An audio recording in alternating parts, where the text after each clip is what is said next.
Once upon a time, in the ancient city of Benares, there was a wise young prince, the youngest of 100 sons, born to King Brahmadatta. Despite being the youngest, the prince wondered if he could one day become the king. So, he decided to seek advice from the silent Buddhas, wise beings who understood the truth of life, but chose not to preach it.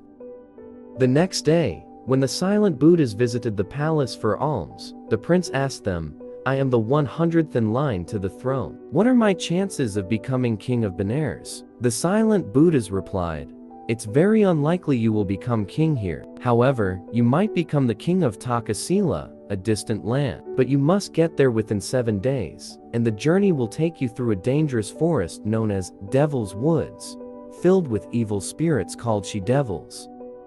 The silent Buddhas warned the prince about the she-devils, who could create illusions of beautiful cities and homes to lure travelers. The she-devils appeared as lovely women who used magic to tempt people with their beauty, sweet voices, fragrances, delicious foods, and soft comforts. Those who gave in to these temptations would be killed and eaten by the she-devils.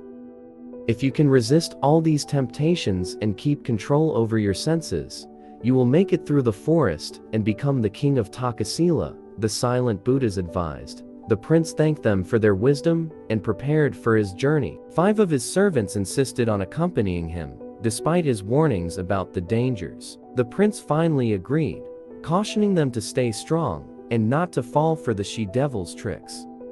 As they traveled through the forest, the she-devils created illusions to tempt them. One by one, 4 of the prince's servants fell victim to these illusions, each succumbing to their weaknesses: sight, sound, smell, taste, and touch. They were all lured in, killed, and eaten by the she-devils.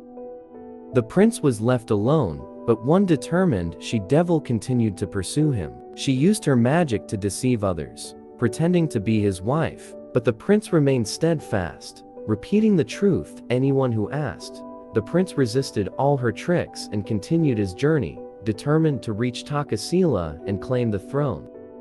After a long journey, the prince finally arrived at the city of Takkasila. The she-devil, who had been following him, made her fake child disappear and continued to follow him alone. When the prince entered a rest house near the city gate, the magical charms from the silent Buddhas protected him, and the she-devil couldn't enter. She stayed outside, making herself look even more beautiful.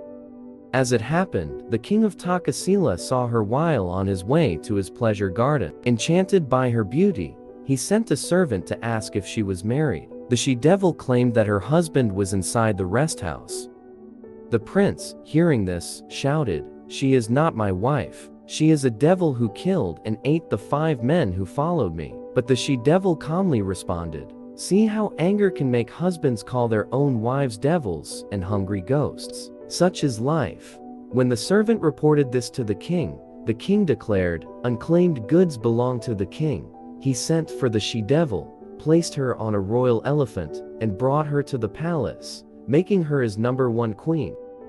That night, after the king had his supper and went to bed, the she-devil, now even more beautiful, joined him. After pleasing him, she began to cry. The king asked why she was crying, and she said, "You found me on the roadside. The other women in the palace will look down on me. Please give me power over the entire kingdom, so that no one can challenge me."